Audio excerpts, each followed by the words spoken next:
Kumar. What's the point? What's the point? Kannan Kumar.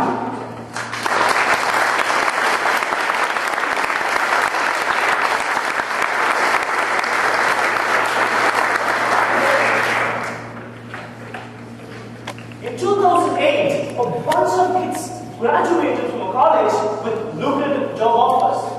In 2012, they met each other in a reunion. The air on the bright evening was filled with joy, laughter, and the smell of barbecue. But soon, they realized that their friend Shyam was not there. Shyam was the only person in the group who had rejected the job offer and joined a non-profit organization to help others. So they went and met Professor John to inquire about Shyam. When they heard that their friend Shyam was brutally murdered a few months ago, tears welled up and flooded the cheeks. Professor revealed, dear students, Shyam's protest against the power plant was remarkable. This death has provoked the public and the media to join the protest. The investigations have also proved that the power plant was harmful to the local community, and at last the plant was forced to shut its operations. Why? Why suddenly asked? Professor, why did this happen to our Shyam? Had he accepted the job on that day like any of us, he would have lived a peaceful life today. Do you think Shyam's death was worth it? Do you think Shyam's life was meaningful? Professor said, well, if you think of a person's life in terms of comfort, then perhaps Shyam's life is a failure. But if you think of a life in terms of the impact that it leaves on others, then Shyam's life is more meaningful than all of your lives put together. My dear brothers and sisters, do you think your life is meaningful? If you think it is, then try to answer these three questions authentically.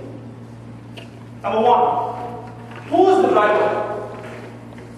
We do the same things all day, every day. We meet the same people, talk the same things, and watch the same TV shows. Our life is built around a certain behavior pattern that we don't even think for most of the time. In fact, neuroscientists suggest that about 95% of our day-to-day activities is through our semi-conscious mind. That is, we respond to most of our emotions, reactions, and actions automatically. Only in 5% of the cases, we take decisions consciously. Dr. Bruce Lipton from Stanford University confirms this prevalent pattern of human behavior as autopilot mode. Autopilot mode keeps us glued to our daily routines, sucks the fun out of our lives, and kills the excitement of our relationships. But fortunately, there is a way to switch off this autopilot mode and put you back into the driver's seat of your life. The only way to you to be the driver of your life is to define your way of mind. Step back and think of it in this way. If there's one single more thing that you want to engrave on your gravestone, what would that be? Do you know the answer for that? If there is one single line, okay, there's another person who already has an answer. But if you know the answer, and if you consciously choose to be the driver of your life, then your life is one step nearer to a meaningful life. The second question, now that you are in the driver's seat, how far will you go? Do you know why athletes practice so hard? Why do athletes practice so hard? Money! Money! Rewards! Winning titles! Anything else? Fame, popularity? Pardon? Fun. Okay, yeah, that one. Oh, yeah. Okay? Fantastic! I'm living my dream! Yeah. So, athletes do not practice so hard to get popularity, money, or fame, or whatever. Athletes practice so hard to get those 15 seconds. Just 15 seconds. Those 15 seconds brings them to rest. First of all, athletes do not even compete against others. They compete with themselves, and they set a new record today only to break it tomorrow. Michael Phelps, who stunned the world in 2008 Olympic Games, came back in 2012 Olympic Games only to prove and break his own world record. It is this simple. If something is close to your heart, no matter how far it is, you will go and get it. The last question. When you're heading home in the evening, most of you would have found a huge traffic on your way, which obviously pisses you off. But most of the time, all what you want to do at that moment is to just lift your leg from the gas pedal and just sit tight.